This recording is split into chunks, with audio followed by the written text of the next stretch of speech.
తెలివైన పిల్లి పాప, విశ్వాసమైన కుక్క రాజా, బలమైన గుర్రం రామ మరియు కొంటె పక్షి తిప్పు. వాళ్లు రోజంతా ఆడుతూ ఎక్కడెక్కడో తిరుగుతూ కొన్నిసార్లు అనవసరమైన గందరగోళం సృష్టిస్తూ కాలాన్ని గడుపుతారు. తిప్పు ఒక ఇంటి పైకప్పుపై మెరుస్తున్న వస్తువును గమనించాడు. ఆసక్తిగా దాన్ని పట్టేందుకు కిందికి దూకాడు. కాని ఆ వస్తువు అటుక్కుపోయింది. తిప్పు రెక్కలు రెపరెపలాడటంతో పాప పిల్లి దాన్ని గమనించింది. దాన్ని ఆట అనుకుని పాప పిల్లి ఒక పింపాలోకి దూకింది. ఆ పింపు ఒరిగి తూలి రాజా కుక్కను తాకింది. ఆచేత రాజా ఒక్కసారిగా మొరిగి ముందుకు దూసుకెళ్లాడు. దాంతో రామగుర్రం భయపడి దిగపారి క్షణాల్లోనే ప్రశాంతమైన గ్రామం హయాత్తుగా గందరగోళంతో మారిపోయింది.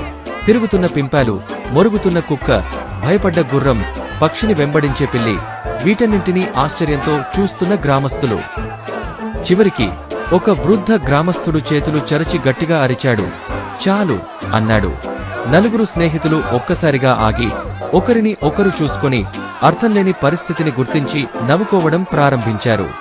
ఆ చిన్న గ్రామంలో పిల్లి, కుక్క, గుర్రం, పక్షి, అనవసరమైన ఆసక్తి, ఆవేశం కొన్నిసార్లు గందరగోళానికి దారితీస్తుందని తెలుసుకున్నారు.